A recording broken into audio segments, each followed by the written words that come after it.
बुद्धि योगम तम इन भगवान कह रहे हमारी और बुद्धि की एकता हो जाती है, योग हो जाता है। मैं बुद्धि का योग करा देता हूं, अर्थात बुद्धि भगवदाकार हो जाती है। ददामि बुद्धि योगम, भगवान बुद्धि योग प्रदान कर देते हैं। इसलिए तेषाम सतत युक्तानाम भजताम प्रीतिपूर्वकम, प्रेम पूर्वक भगवान का निरंतर भजन, भगवान की कथाएं सुनो, भक्तों के चरित्र सुनो, भक्तों का संग करो, समाज की सेवा करो निष्काम भाव से, तो बहुत जल्दी प्रेम लक्षणा भक्ति का प्रादुर्भाव हो जाए, ये सारे विकार शांत हो जाते हैं। साक्षी जी महाराष्ट्र से। राधे राधे महाराज जी। महाराज जी, मेरा स्वभाव थोड़ा जलन वाला है। मैं 2 दिन से वृंदावन धाम हूँ। यहाँ का भक्तिमय वातावरण और सभी भक्तों की सेवा भक्ति देखकर मेरे मन में कभी कभी ईर्ष्या की भावना आ जाती है कि ये लोग प्रभु की इतनी सेवा करते हैं, मैं उनसे बहुत कम करती हूँ। महाराज जी, तो इसमें रोना ना चाहिए कि ईर्ष्या आना चाहिए। जब हम किसी को अधिक भजन करते देखें, सतमार्ग में चले, तो मुझे रोना आना चाहिए कि प्रभु मुझ अधम पर कब कृपा होगी।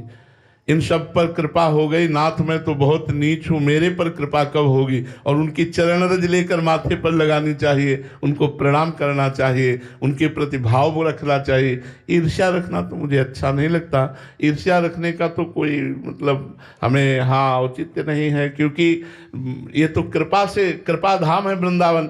यहाँ एक से एक सुभट भजनानंदी, एक से एक महान विद्वान, एक से एक भगवत प्रेमी महात्मा है। तो जैसे गन्ने के खेत में एक से एक गन्ना, ऐसे ये भगवत प्रेमियों का खेत है वृंदावन। या तो ईर्ष्या थोड़ी करनी है। यहाँ आकर नमन भक्ति के द्वारा हमको प्रणाम करके, रज में लौट करके वृंदावन धाम से, वृंदावन के रसिकों से प्रार्थना करने की यत् किंचित हम में भक्ति आ जाए। ईर्ष्या का तो हमें कोई स्थान दिखाई ही नहीं देता है। ईर्ष्या तो करनी ही नहीं चाहिए, ये तो बिल्कुल ठीक नहीं है।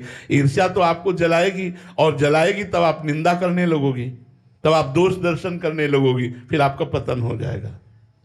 राधे राधे महाराज जी। महाराज जी, जैसे आप मन की अभी बात कर रहे थे, आपका भी प्रश्न हुए कि बचपन से ही महाराज जी बहुत गलत क्रियाएं हुई। महाराज जी कई बार मंदिरों में शपथ ली, पशुपतिनाथ गया, महाकुंभ गया, काशी अयोध्या में शपथें ली जाके, पर फिर भी गिर जाता हूँ महाराज जी।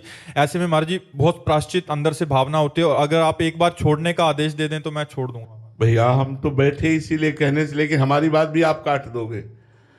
मन की बात रखोगे आप, हमारी बात काट दोगे। पक्की बात हम पहले कह रहे हैं, मन की बात रखोगे आप, हमारी बात काट दोगे। आप महीना 2 महीना हमारी बात याद रखोगे, फिर वो मन चढ़ बैठेगा।